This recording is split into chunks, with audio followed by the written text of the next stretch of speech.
네, 전국에서 학업 성적이 우수하고 품행이 방정하고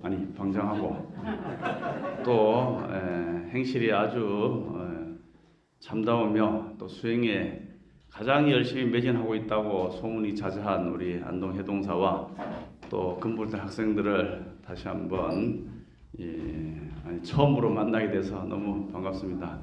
다들 잘 계셨죠? 네. 마이크 꼽는 거 있어요? 계속 들고 하려네.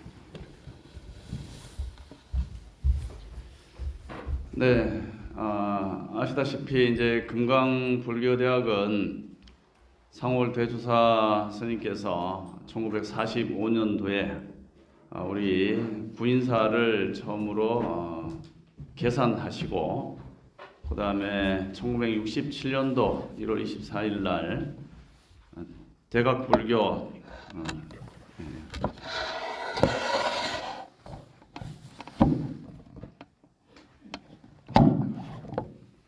문화공보부의 대각불교 천태포교원으로 등록을 하게 되었습니다. 그리고 1969년도에 대한불교 천태종으로 문화공보부에 정식 이제 등록이 돼서 천태종이 이제 계립을 하게 되었습니다. 우리 뭐 역사책에 보면은 많이 나오죠. 고려시대 때 그 의천 국사의 천태종과 보조 국사 진울 스님의 그다음에 조계종 이렇게 이제 많이 있는데 고려시대 때 불교의 이제 양대 산맥을 천태와 이제 조계와 천태 이 두 큰 흐름으로 내려왔다가 조선 들어오면서 이제 숙류 억불 정책 때문에 세종 때 선종으로 포함돼서 천태종이라는 종명이 이제 사라지게 됐습니다. 그리고 조선 명종 때는 선종, 교종 이 두 가지만 남았던 세종 때 선종, 교종 두 가지만 남았던 그 종파가 나중에는 아예 그냥 불교 이러고 통불교로 다 통틀어서 불교를 이렇게 내려오게 되었습니다. 그러다 이제 일제 시대를 맞이해서 일제가 그 3.1 운동이 일어났던 근본 원인이 이게 무단 통치로서는 안 되겠다. 그럼 문화 통치로 바꾸면서 사상과 정신 교육의 바로 그 3.1 운동의 원천이 불교의 사상에서 나왔다고 생각해서 이제 일제식 불교를 우리나라에 강제로 도입을 하게 됐습니다. 원종이라든지 거기에 대항해서 한용운 스님이라든지 여러 스님들이 다시 조계종을 만들어서 쭉 내려오다가 해방이 되면서 갑자기 해방을 맞다 보니까 그 해방을 맞는 과정에서 대부분의 일제 시대의 스님들이 그 열심히 수행을 하고 있었지만은 일제 불교는 일본 가보시면 아마 다들 아실 겁니다. 대부분이 이제 그 가정 생활을 하는 불교, 뭐 좋게 얘기하면 생활 불교, 좀 안 좋게 얘기하면 이제 대처 불교, 처첩이 있다 해서 철을 거느렸다 해서 이제 대처 불교 이렇게 얘기하죠. 일본은 거의 그 스님들이 뭐 자기가 스스로 독신을 고집하지 않는 이상은 가정 생활을 하면서 절을 운영하는 그런 형태고 또 그것이 그대로 그 절을 이제 또 세습을 할 수 있습니다. 뭐 교회도 보면 이제 세습을 하잖아요. 뭐 담임 목사 해갖고 있다가 나중에 그 교회를 자기 자식한테 넘겨주고 하듯이 그렇게 저를 계속 이렇게 물려주고 있는 것이 일본 불교입니다. 그러다 보니까 수행보다는 포교, 그다음에 장례식 위주의 이런 불교를 약간의 이제 변질된 모습으로 나타났지만 이제 교학적인 공부는 굉장히 깊어요. 근데 일본 사람들이 바로 우리 일제 강점기 기간 동안에 일제식 불교, 대처 불교를 이제 여기다 신게 됩니다. 그래서 스님들 어떻게 하면은 통제를 잘 할 수 있을 것인가 해서 만든 것이 이제 총본산 제도를 만들었습니다. 조선 총독부가 총독이 지금 얘기하자면은 이제 총무원 원장 종정 스님을 임명하고 그 밑에 이제 산하 교구를 만들어서 28 본산 제도를 만들어서 총무원장이 각 교구 본사 주지를 임명하고 주지 스님이 다시 그 산하 말사를 임명하고 말사 스님이 그 밑에 3직이나 7직 여러 가지 사찰에 있는 그 주요한 행정 집행 부서의 스님들 임명함으로 인해서 조선 총독, 총독이 전반적인 불교를 다 장악할 수 있는 그런 구조로 이제 만들게 되었죠. 그래서 그것이 그대로 남아있는 것이 지금 조계종이라든지, 우리는 본산이 하나밖에 없지 않습니까, 부인사. 그렇지만은 저 조계종은 일제시대 때 내려왔던 그런 조직 체계를 그대로 지금 가져와서 본사는 이제 조계사에서 그 근본을 두고 지방에 여러 가지 이제 교구 본말사를 두고 각각 이제 종회의원을 두면서 종회의원들이 총무장을 선출하는 이제 이렇게 바뀌었지만은, 그렇게 이제 되다 보니까 해방을 갑자기 맞고 보니 여전히 그 주요한 사찰에서는 다 결혼을 해서 절에서 이제 자식을 데리고 키우고 생활하면서 공부하던 그런 방식으로 이제 운영이 되고 있었는데, 1950년대 이승만 대통령이 정권을 잡으면서 불교에 옛날부터 받았던 땅들이 너무 많은 거예요. 그래서 이 땅을 재원을 확보하기 위해서는 이 땅을 좀 가지고 와야 되는데 그냥은 가져오기 어렵구나 해서 약간의 어떤 정치 기획을 한 겁니다.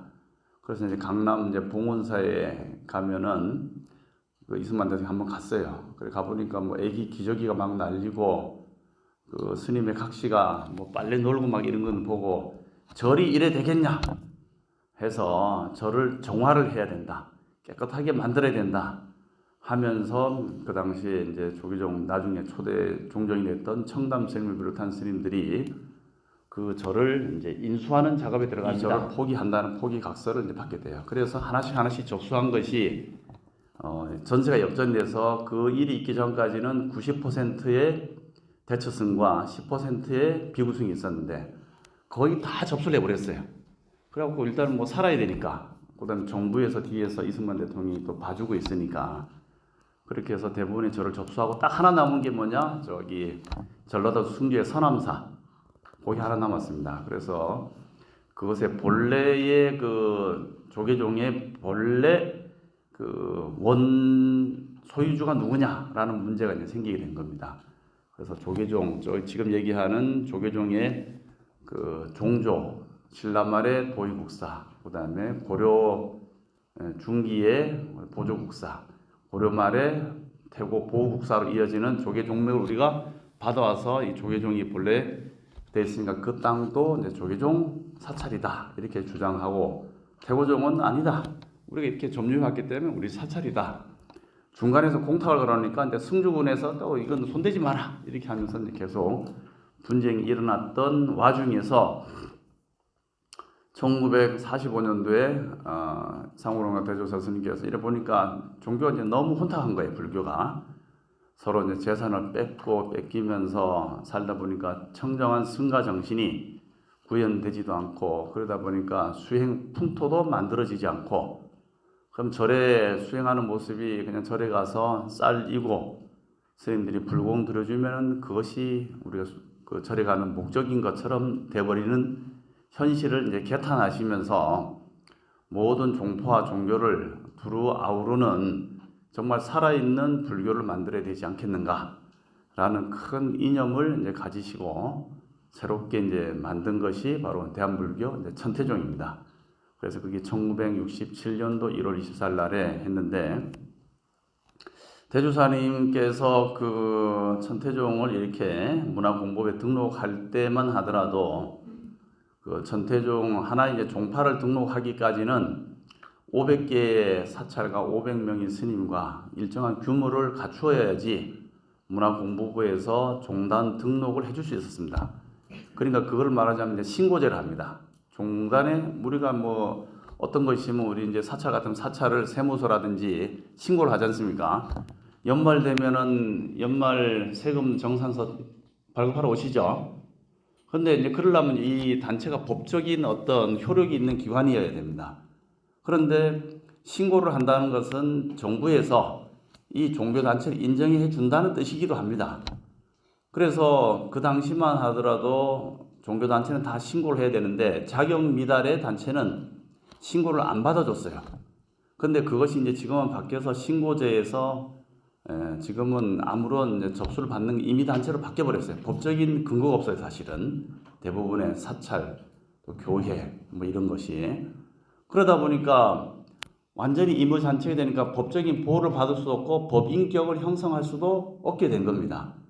그래서 이제 정부에서 만든 것이 이제 고유 번호증을 발급하게 된 거예요. 세무소에서 세무적인 관계로서 이런 단체가 있다. 정관과 또 여러 가지 대표자 이런 것들을 보고 본사에 말서랑 증명하는 그런 고유 번호증을 발급해서 사실은 지금 사찰이라 해도 우리끼리는 사찰이라고 부르지만은 법적인 근거는 고유 번호증 하나밖에 없어요.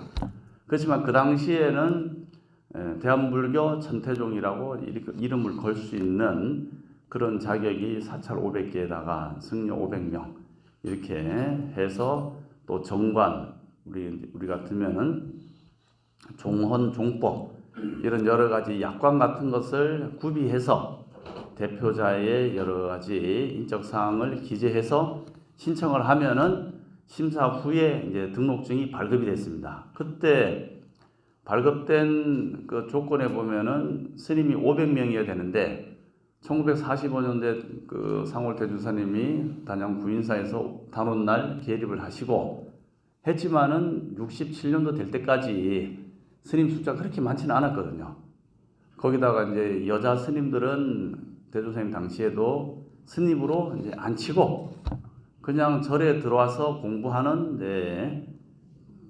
일종의 이제 출가 보살, 절에서 열심히 공부하는 보살 비구니가 된 게 아닙니다. 그때 그냥 보살로 있고 기존에 다른 곳에 있던 스님들 또는 대조사님 앞에 출가한 사람들을 합해봐야 100몇 명밖에 안 되니까 등록이 안 됐어요. 그래서 전국에다가 이제 방을 붙였어요. 공고를 해서 지금 대한불교 천태종을 개창하려고 하는데 우리 종단에 등록할 사람들은 접수를 하시오 하고 공고를 하니까 기존에 있는 사찰, 즉 태고종이라든지 조기종이라든지 이런 데서 불만을 가지거나 아니면 천태종에 다시 새롭게 종단 등록을 해야겠다 하는 사람들이 우리 종단에 등록을 하게 된 겁니다. 그때 역시 그 기존 종단의 주류를 이루거나 아니면 막 정화를 하면서 했던 스님들 가운데는 이제 결혼한 스님도 있고 그냥 독신 출가 스님들도 있고 하지만은 우리 입장에서는 이것저것 뭐 가릴 틈이 없었어요. 그래서 다 받아줬습니다. 그래서 그렇게 받아진 사찰들은 이제 사설말사, 자기들 개인 사찰을 가지고 이름만 대한불교 천태종에 등록한 사찰이 있고 또 부산 신도라든지 안동 여러 분들이 각자 자기 절에서 자기 지역에서 처음에는 회관을 만들고 조금씩 땅을 사서 절을 만들고 해서 만들어진 사찰들은 직할말사, 사설말사와 직할말사 이렇게 두 개로 분류가 되면서 한 500개의 사찰을 이제 등록을 하게 됐죠. 그러다 보니까 이제 등록은 했지만 이제 같이 살다 보니 약간 이제 물과 기름 같은 그런 게 있고 종원 종법에 잘 따르지도 않고 자기들 멋대로 또 옛날 습관대로 하다 보니까 사설마사 스님들이 또는 그쪽에 일어난 일들을 대한불교 천태종 구인사에서 이제 욕을 먹는 거예요. 이게 술도 먹고 뭐 어디 나쁜 짓도 하고 해도 천태종 이렇게 되고 두 번째는 야, 그 천태종 스님들은 결혼하더라. 또 이렇게 이제 소문이 많이 났어요. 우리는 저도 25살에 입산했는데 쎄빠지기 지금까지 왔는데 지금도 가끔씩 불교 TV 보면은 인터넷 방송 보면 천태종은 뭐 결혼하는 종단이야. 웃기지 마라 그래. 청춘이 아깝다 이런다. 그래갖고 막 항의도 하고 막 그러는데 조계종 스님들이 아직도 알면서도 그래 약간 살짝 천태종으로 신도들이 많이 가는 것을 두려워했는지 아니면은 저했는지 자꾸 일부러 그렇게 자꾸 결혼하는 종단이다 이렇게 하고 인터넷에도 지금 찾아봐도 천태종 결혼한다 이런 말들이 많이 있는데 거기에는 첫 번째는 그 종단의 태동 과정에서 이제 그런 어쩔 수 없는 그런 환경이 있었고 또 두 번째는 또 이제 스님들 숫자가 그렇게 많지 않다 보니까 이제 부전 거사님들을 우리 신도들 가운데서 신심이 있는 분들을 또 본산에서 한 1년 이상 연불 교육을 시키고 준 성직자로 인정해서 이제 하다 보니까 그분들은 이제 가정생활도 하시거든요. 근데 이제 뭐 남들이 보면 다 머리 깎고 절에 있으니까 스님인 줄 알죠. 특히 부인사에서도 있는데 부인사에 이제 부정거사님들이 그냥 자기 방에서 뭐 가정하고 통화를 하면 되는데 그 옛날 같으면 공중전화 박스에서 전화기를 들고 여보 뭐 그 아들이 어떻게 됐어 그거 좀 잘 이러니까 이제 스님이 겉에 보면 승복 입고 다니잖아요 이게. 그러다 보니까 야 천태종은 뭐 결혼하는 종단인갑다 잠깐만 그런 이미지도 그래갖고 우리가 좀 조용히 하고 다녀요. 집에 가서 하든지 왜 그 사람들한테 자꾸 그러고 다니냐고 그렇게 됐습니다. 그렇게 해서 우리 종단이 이제 점점 이제 발전해 오게 됐습니다. 그래서 그런 그 종단 분규 해방 이후에 종단 분규에서 밀려난 그 결혼했던 스님들이 따로 만든 것이 뭐냐? 바로 이제 태고종. 태고종에서는 다 쫓겨갖고, 근데 이제 뭉쳐지지 못했어요. 다 각자 가정 생활이 있으니까. 그처럼 그렇게 접수를 계속 해온 역사가 이제 조계종입니다. 그렇지만은 우리 전통 사찰에 뭐 하는 것을 조계종이 다 접수해서 받아서 하기 때문에 어쨌든 종단 불교 종단에서 가장 큰 세력을 가지고 있는 종파가 바로 조계종이다. 그에 비해서 태고종은 밀려난 대처승들의 종단이다. 서울 연세대 옆에 이제 봉은사를 그 본산으로 삼고 각각 자기의 개인 살림살이를 하면서 사는 것이 태고종이기 때문에 절은 굉장히 많아요.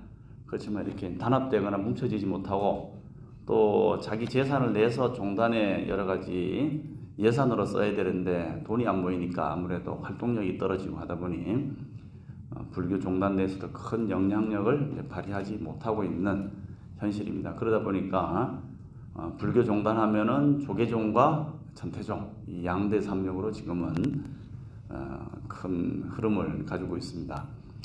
그래서 이제 조계종은 역사적으로 보면 이제 종파가 생긴 것은 부처님 당시에는 뭐 종파가 따로 없었죠.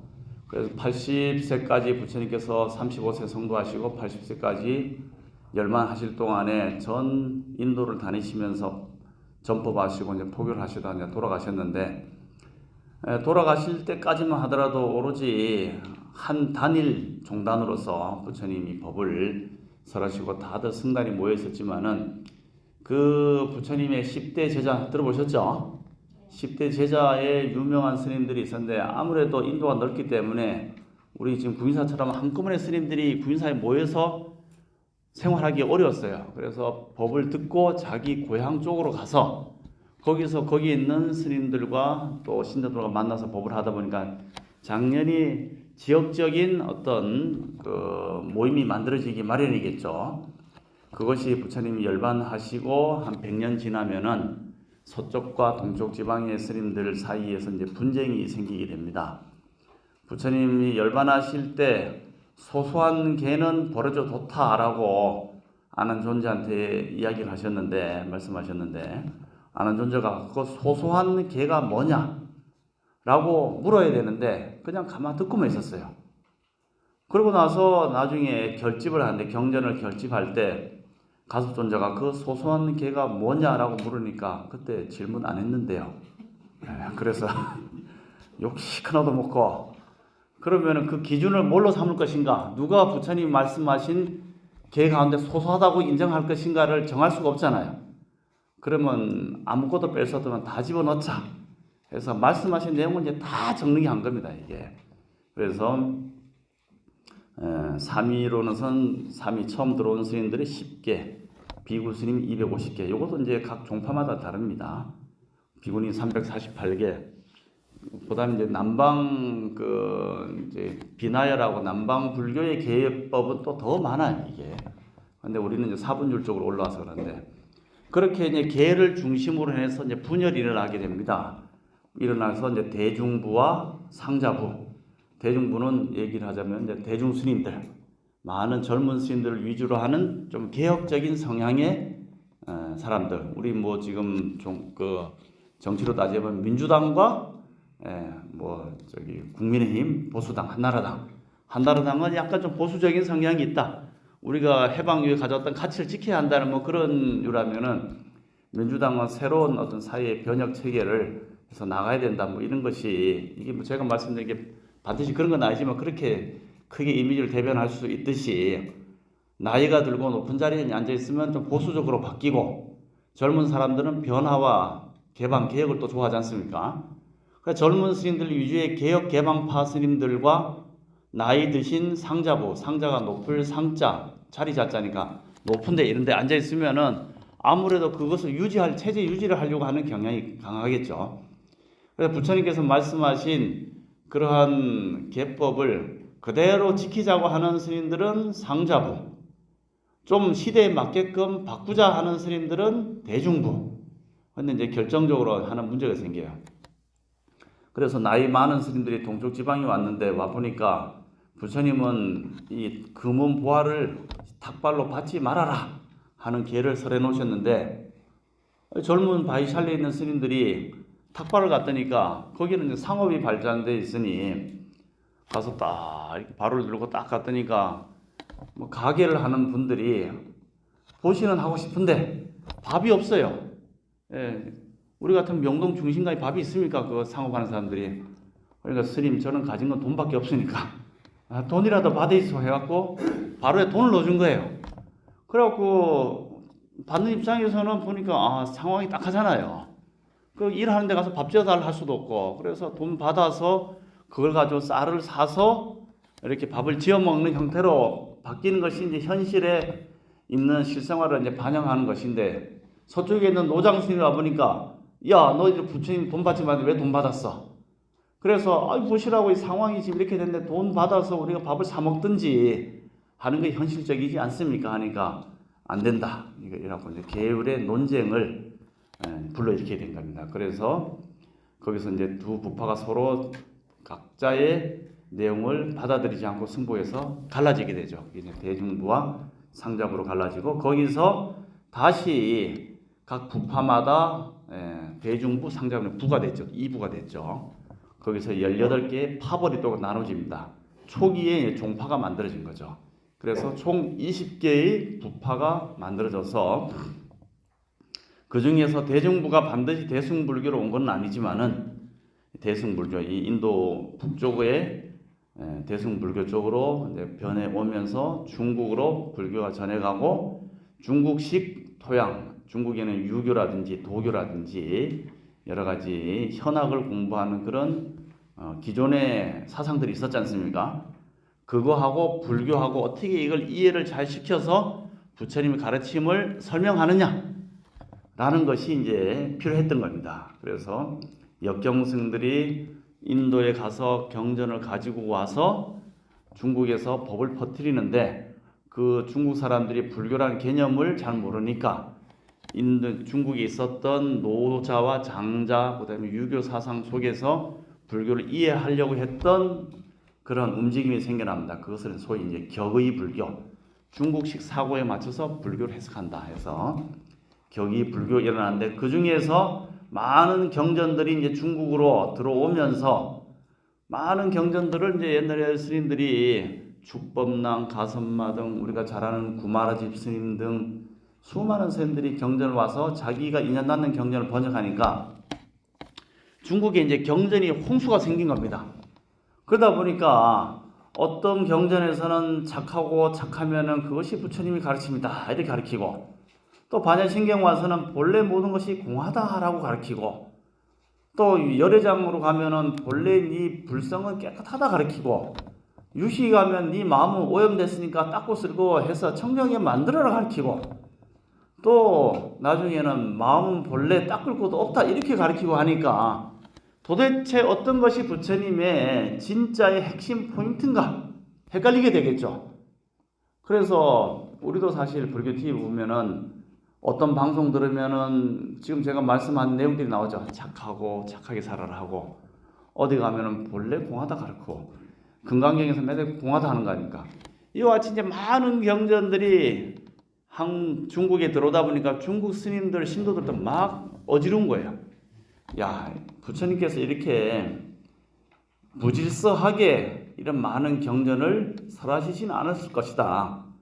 강의를 하면 어떤 강의 흐름이 있잖아요. 수학 같으면은 뭐 더하기 빼기부터 방정식, 함수, 미적분으로 흘러가는 어떤 그런 스트럭처가 있는데 부처님께서도 그러한 어떤 흐름 없이 마음대로 그냥 이것저것 설하시는 않을 것이다. 그럼 부처님께서 최고로 정리해서 말씀하시고자 했던 내용이 무엇일까? 라고 하는 큰 대맥을 한번 살펴보고자 하는 움직임이 이제 생겨난 겁니다. 그 속에서 천태대사는 58교라는 것으로 부처님이 이렇게 일대사를 일대교서를 설했을 것이다 보시는 거고, 화엄종에 있는 스님들은 5교 10종으로 가르치고 그뿐만 아니고 이제 많은 스님들이 부처님 일대교서를 이리저리 해석하려고 하는 움직임이 나타났습니다. 그래서 많은 경전 가운데서도 부처님께서 최종적으로 이 세상에 오셔서 진짜 하시고 싶은 본, 사람들의 수준, 능력, 근기 이런 거 생각 안 하고 본래 당신이 하고 싶었던 진짜의 말씀이 무엇일까? 그것이 바로 천태대사는 법화경에 들어있다. 이 말씀을 하신 거고, 우리가 일반적으로 불교를 공부하면 불교가 뭐냐? 하면 연기법이다 이런 말씀을 하시죠. 불교학 개론을 보면 맨날 연기법이 나와요. 이것이 있어서 저것이 있고 이것이 없으므로 저것이 없다. 이것이 생함으로 저것이 생하고 이것이 멸함으로 저것도 멸한다라는 것이 불교다라고 아는 것도 맞아요. 우리가 초기에는 다 그렇게 공부합니다. 그런데 그것은 부처님께서 진짜 하시고 싶은 말씀이 아니었다. 진짜 부처님께서 하시고 싶은 그냥 이것저것 상대편의 근기를 살피지 않고 하시고 싶은 그 말씀이 무엇일까? 그것을 천태대사는 연구를 하신 겁니다. 그것이 뭐냐? 법화경에서 열애가 이 세상에 온 것은 불지견을 계시 오입해서 모든 사람이 부처되게 하기 위해서 내가 왔고, 본래 부처이다라는 것을 알려주기 위해서 이 세상에 온 것이 바로 법화경의 단계에 있다. 그래서 법화경에 나와 있는 내용이 바로 가장 핵심 에센스다. 그렇다면 나머지 경전들은 법화경으로 인도하기 위한 하나의 유도되는 그런 점차적으로 수준을 높여가는 과정이다. 이렇게 본 것이 바로 천태에서 얘기하는 58교의 교판입니다. 이게. 그래서 거기서 정리된 핵심 내용이 삼재원용, 우리가 맨날 앞에 보면 적혀 있죠. 일념 삼천, 일심 삼관. 이것이 바로 부처님께서 중생들한테 딱 설하고 싶은 결론이다. 이것을 알려주고 싶은 겁니다. 그래서 전태는 바로 이와 같은 교리의 어떤 판석, 교상의 모습을 분석하고, 또 머릿속에 아름아리만 가지고 있으면 내게 아니죠. 아무리 세상에 많은 것을 알고 있어도 어떤 자기가 불편한 상황이 돼서 욕이 팍 나온다든지 화를 팍 내면은 그것은 머릿속에 있을 뿐이지 나의 현실 속에서 전혀 체화된 그러한 가르침이 아니지 않습니까? 그래서 교가 있다면 관이 있어야 된다. 내가 그렇게 볼 수 있고 내 마음이 그렇게 합치됐을 때 진정한 부처님의 가르침 공부가 아닐까, 이래 보는 것이 교관입니다. 그래서 천태는 교와 관, 가르침과 실천 수행을 다 같이 하는 공부가 천태의 교관 쌍미, 교관 쌍수, 이렇게 볼 수 있겠죠. 비해서 조계종은 뭡니까?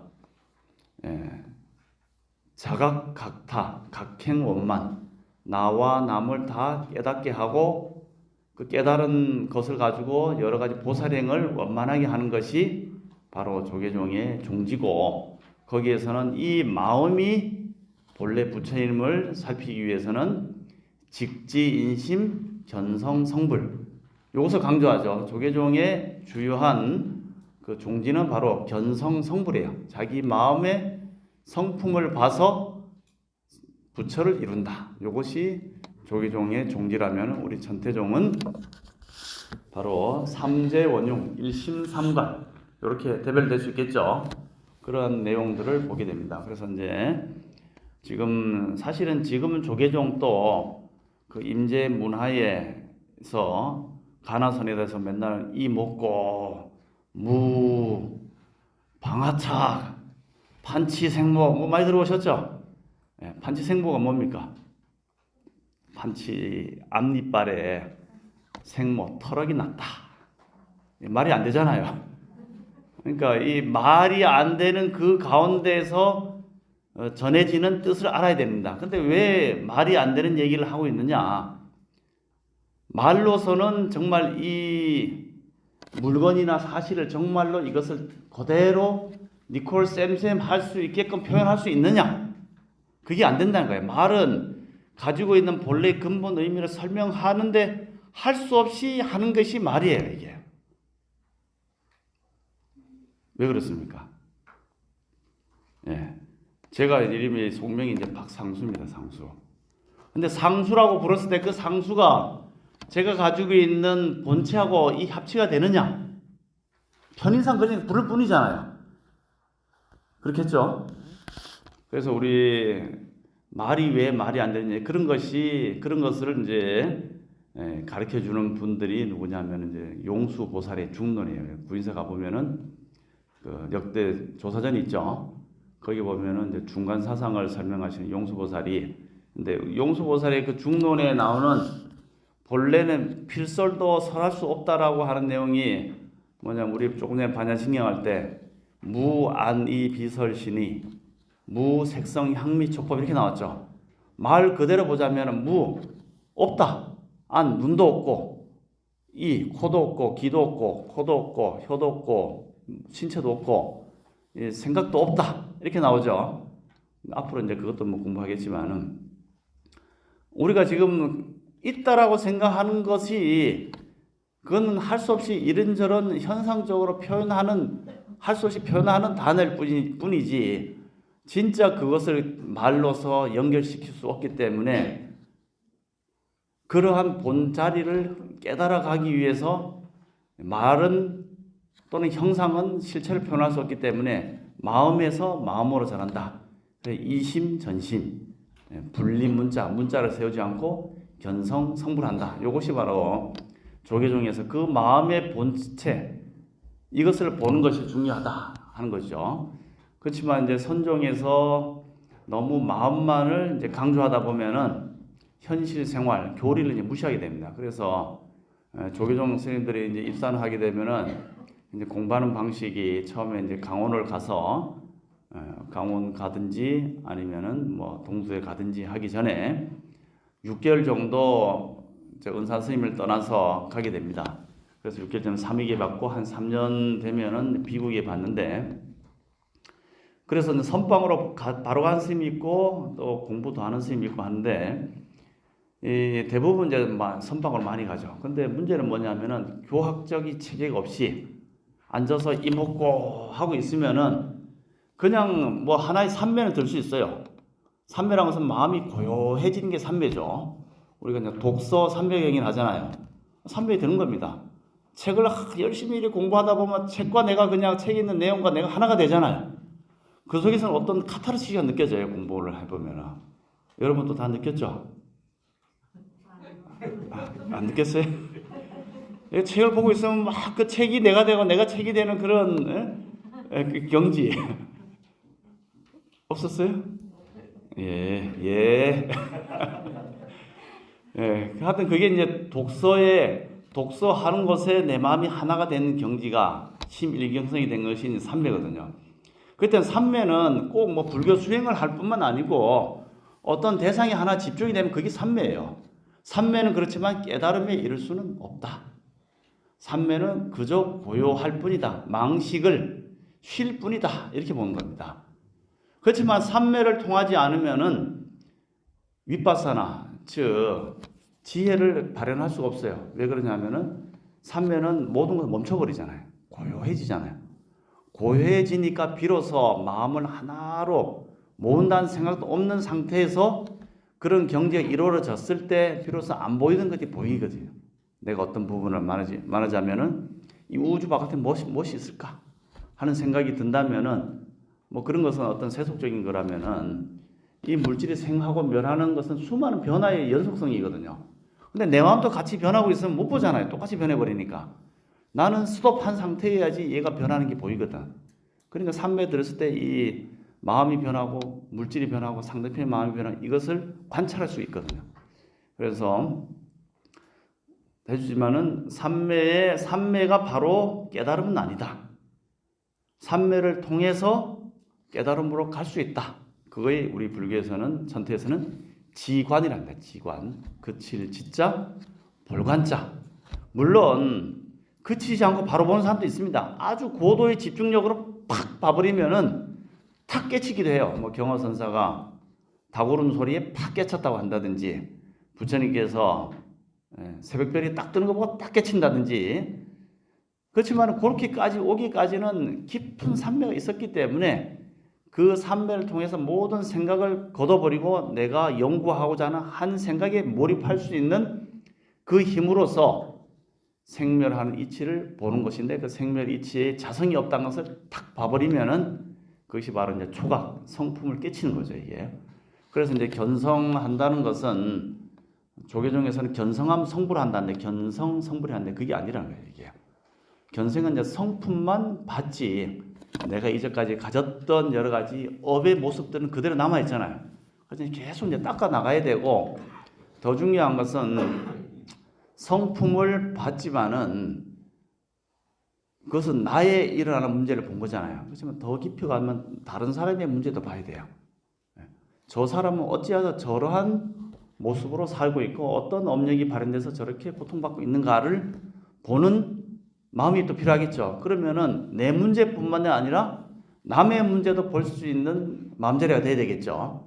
그것을 바로 보살행이라는데, 우리 전태에서는 내 몸에 있는, 내 마음에 있는 자성이 없음을 보는 것을 공이다 이래 보고, 다른 중생들이 어떠한 망심을 붙잡고 살았기에 저런 결과가 왔을까 라고 인연법을 살피는 것은 가다 이래 보고, 그것도 본래 자성이 없음을 보고 본자리에 부처자리에 본래 머물러 있음을 보는 것은 중이다. 공가중. 이렇게 보는 것이죠. 그래서 교학적인 체계, 또 실천 수행적인 체계가 다 갖추어진 것이 바로 우리 천태종에 있는 교관쌍수다. 그러니까 우리 천태의 공부는 정말 자신감과 어떤 그런 것을 가져도 충분히 좋겠고, 천태를 공부하고 나면은 전반적인 불교의 대맥을 볼 수 있습니다. 공부를 하다 보면은 선종에서는 마음이라 했는데 심즉시불이다 해서 마음이 곧 부처다 했는데, 현상 세계를 만나거나 시장 통해서 만나면은 또 열받아서 화가 팍 튀어나요. 마음은 부처인데 나는 왜 아직 부처가 안 되고 있나, 그런 모습도 좌절을 느끼기도 하고, 또 앉아서 열심히 수행했지만은 경계를 만나면은 또 여러 가지 망심이 일어나기도 하고, 그래서 또 경만 열심히 보면 공덕이 생긴다 하는데 막상 경만 열심히 하면은 앉아서 단 10분 삼매에 드는 것도 힘들어요. 그게 바로 이제 선과 교가 서로 합치가 안 되면은 그렇게 어려움이 있습니다. 그래서 전태는 교와 관을 다 같이 닦는 그런 가르침이다라는 것을 아시고 한번 공부를 해볼까요? 네, 뭐 재미있겠죠? 네, 아이고 대답도 잘하시고. 네, 그래서 이제 제 소개를 잠깐 아까 뭐 부학자님 하셨는데, 저는 92년도에 이제 입사를 했고요. 그 전에 이제 대학교 졸업하고 군대 갔다가 잠깐 구인사에, 물론 그 전에는 구인사를 갔었는데 사복을 기도하려고 잠깐 갔다가 이대 종정 스님을 뵙고, 그 당시 이제 여러 지금 우리 동기 스님들이 입산을 많이 하더라고요. 이대 큰 스님께서 저보고는 이제 니는 행정고시를 공부하거라 그래갖고 계속 이제 고시 공부를 하고 있다가, 그러다 이제 또 4년을 마치고 가래요. 그래서 4년 마치고 갔다 와서 이제 마저 군대 갔다 와서 마저 이제 그 공부한다고 구인사에 서울에 집을 다 보내놓고 잠깐 갔다가 있는데, 사복을 기도하다가 이제 뭐 다시 오기도 힘드니까 한 10일 정도 기도 더 해보자 하는데, 주변에 있는 처사들이 뭐 하나씩 둘씩 낙하산표가 하늘로 뭐 날아가듯이 자꾸만 입산을 하는 거예요. 그래갖고 왜 이렇게 입산을 하냐 하니까 저렇게 큰 분 만나서 공부하면 좋지 않겠냐고, 또 이 귀가 솔깃해갖고 그렇게 하면 좋은 거 하니까 부처님 인연 만나서 공부하면 좋지요, 막 그래요. 그래갖고 약간 이제 흔들렸어요. 그래서 이대 종경 스님 전에 그때는 이제 친견을 뭐 밤마다 누구든지 가서 할 수 있으니까 이대 큰 스님 전에 이제 찾아가서 삼배를 올리고, 큰 스님, 사람한테는 팔자가 있습니까? 이게 뭐 난 그 전에 여쭐 때는 고시 공부하라 해서 고시 공부를 하고 있는데 자꾸만 그러니까 혹시 이게 뭐 공무원 팔자인지, 그 전에 이제 제가 뭐 어머니가 어디 가서 물으면 항상 공무원 하라고 얘기를 이제 많이 들었기 때문에 그래서 팔자가 있습니까? 저는 뭐 스님할 팔자입니까? 하고 팔자 그렇다면 글로 가는 게 안 낫겠나 하는 생각도 들어서 그래서 이제 여쭸더니까 이대 큰 스님 빙그레 웃으시면서 사람에게는 팔자는 없다. 이렇게 말씀하시더라고요. 그렇지만은 그래서 전생에 스님 했던 사람이라도 금생에 발심을 안 하면 일반인으로 그냥 사는 것이고, 전생에 스님 안 했던 사람이라도 금생에 큰 발심하면은 훌륭한 스님으로 살 수 있기 때문에 네가 네 마음을 정해서 사는 것이지 팔자를 논할 수 없느니라 그러시더라고요. 그리고 속으로는 팔자를 딱 정해주면은 내 팔자가 그런갑다 하고 인생에 여러 가지 착오를 안 겪고 바로 갔으면 좋겠는데 공을 다시 나한테 탁 던지시는 거예요. 그래갖고 그럼 내 팔자 아닌갑다 하고 이제 그래갖고 한 며칠 더 지났어요. 그런데 자꾸 그 마음속에 어디 깊은 곳에서 올라오는데, 대학 다닐 때 그 뭐 서울에 이제 백마라든지 청평 이런데 애들끼리 뭐 MT를 간다든지 기차 여행을 이렇게 가다 보면은 그 뭡니까 산 사이에 그 목탁 소리인가? 그 노래를 제가 한번 잠깐 해볼게요. 한수야 부르는 맑은 목소리에 깜짝 놀라 돌아보니 해탈 스님의 은은한 미소가 법당 마루에 빛나네. 이 노래가 이제 계속 나온 거예요, 이게.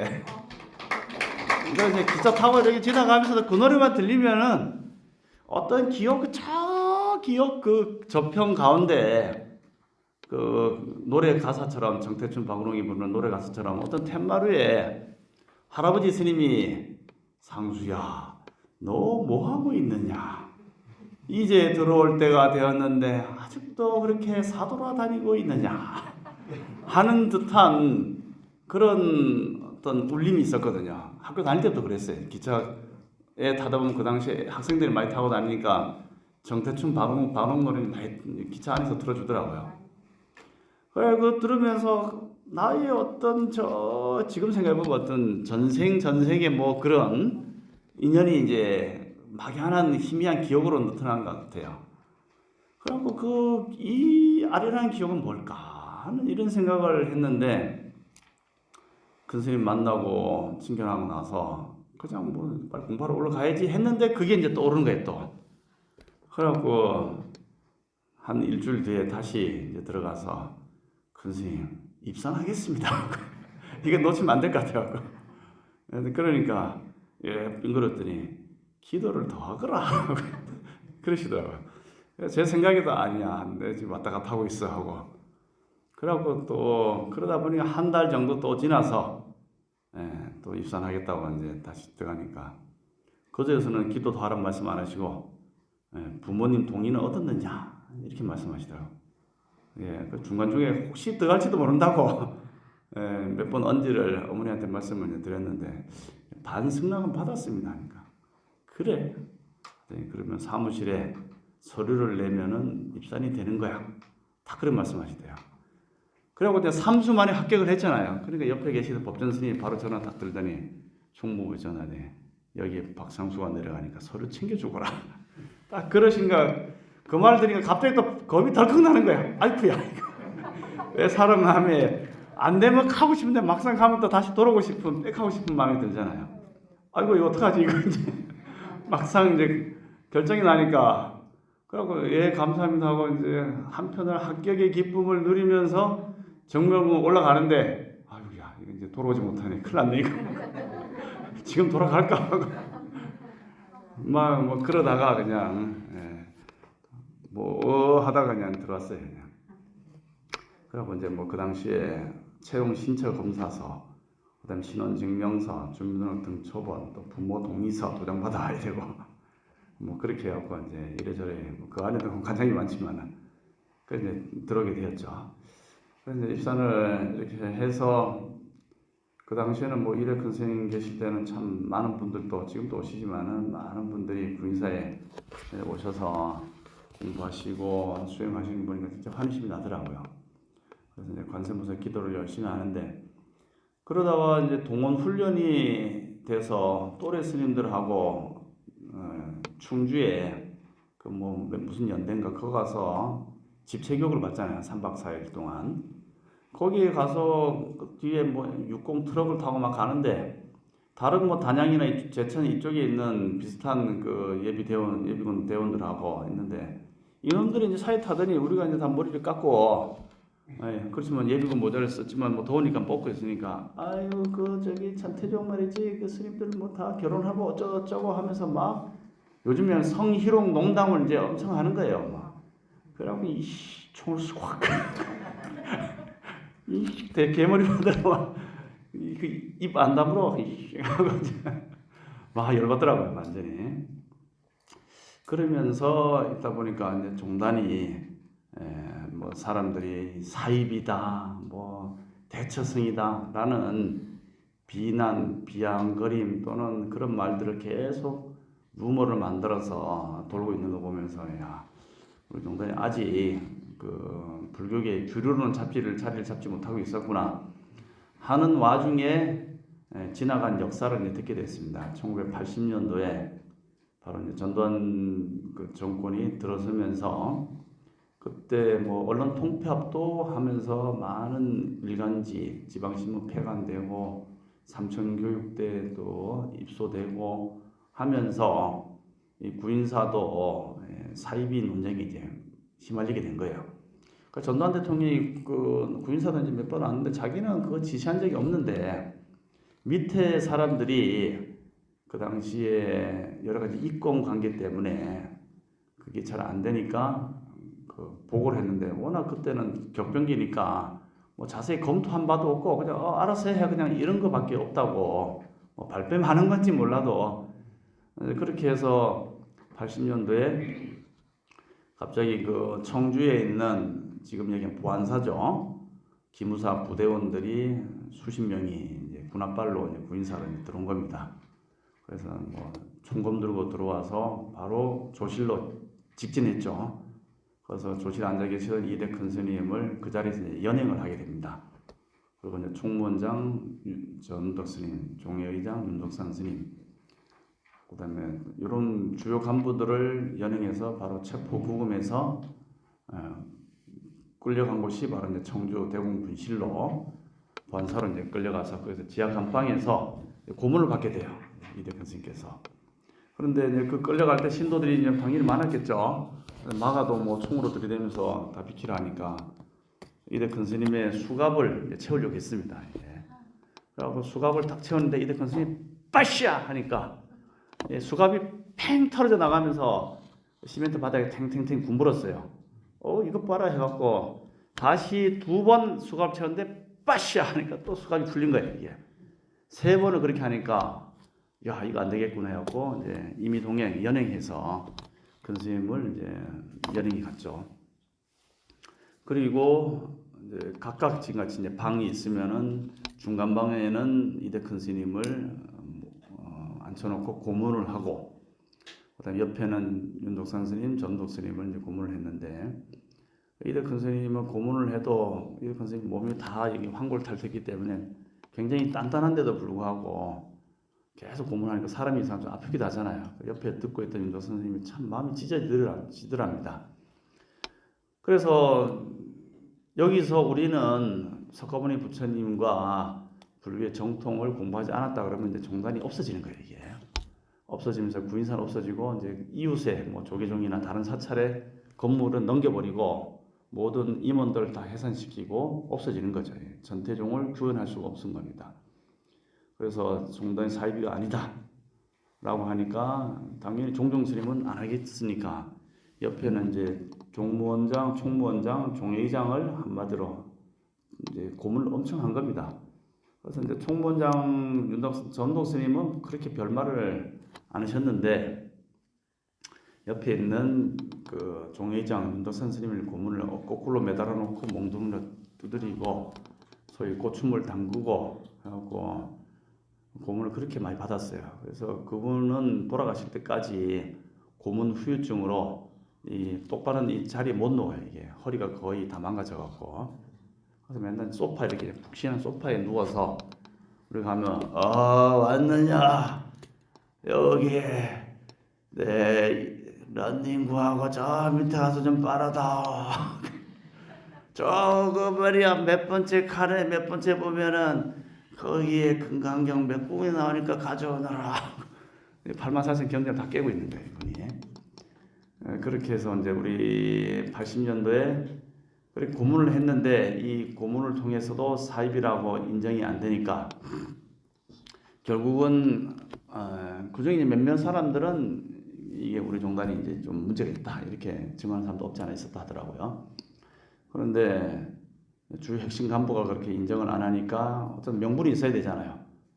우리는 사입이었다라는 것을 받아야지 언론에 터뜨리고 해산할 수 있는 명분이 되니까 그런 절체절명의 순간에 이 신군부에서 자문을 물은 데가 어디냐면은 동국대 총장 조명기 박사한테 이제 최종적으로 질문을 하게 됩니다.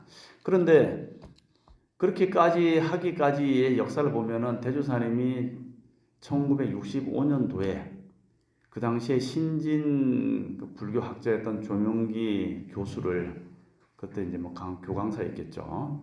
교수를 부릅니다.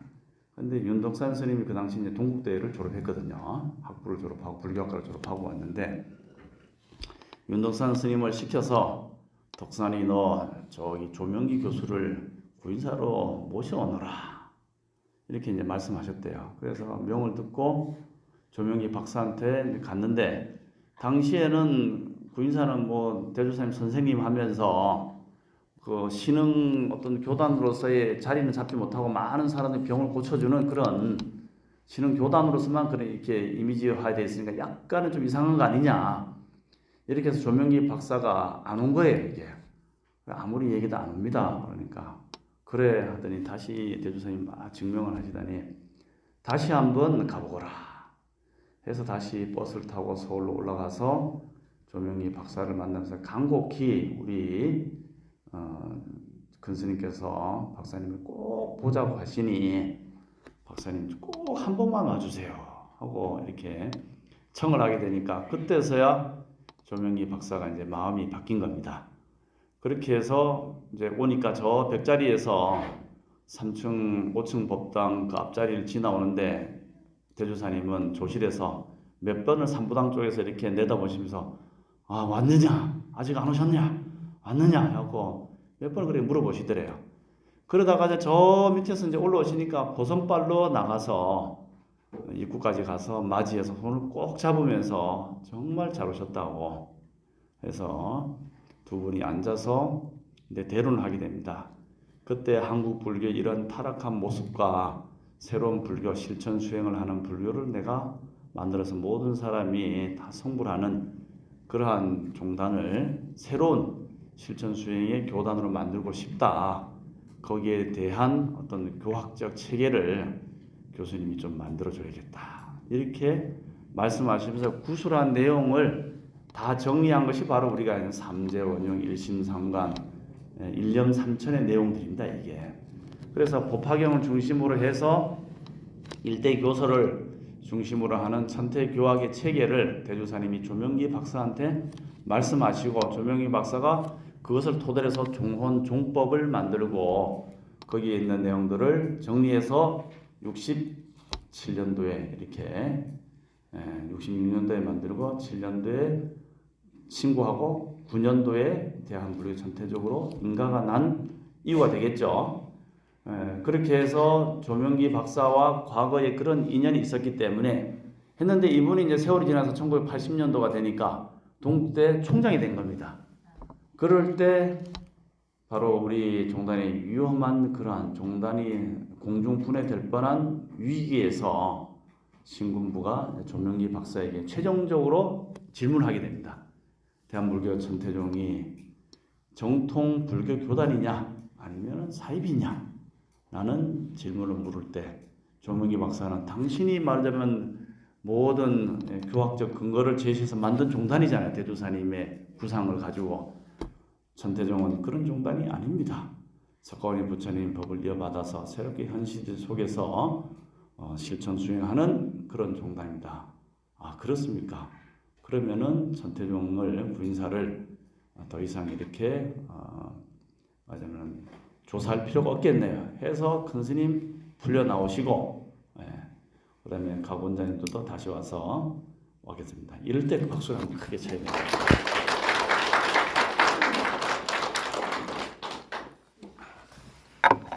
그리고 나니까 종단 내에서는 큰 걱정은 지나갔지만은 현실적으로 우리 스님들뿐만 아니고 그다음에 신도님도 교학적 소양이 있어야겠다.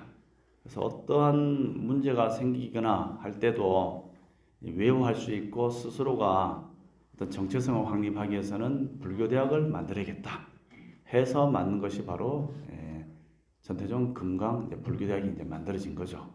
그래서 부산과 서울에 만들어지고 점차적으로 이제 많은 불교대학이 만들어지고 또 1993년도에 금강대학교도 설립이 되고 해서 전국 불교대학 가운데서 가장 공부를 잘하는 안동 금강불교대학이 이렇게 9회에 걸쳐서 발전을 거듭하고 있는 것이죠.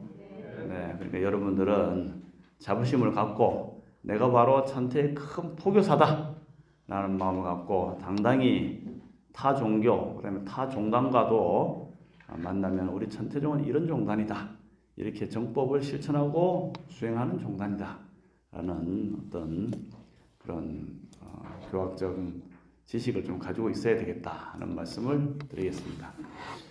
네, 그러면 이제 다음 시간부터 한번 열심히 공부해 볼까요? 한 5분간 쉬시고 8시 13분부터 프린트 공부를 계속 하도록 하겠습니다.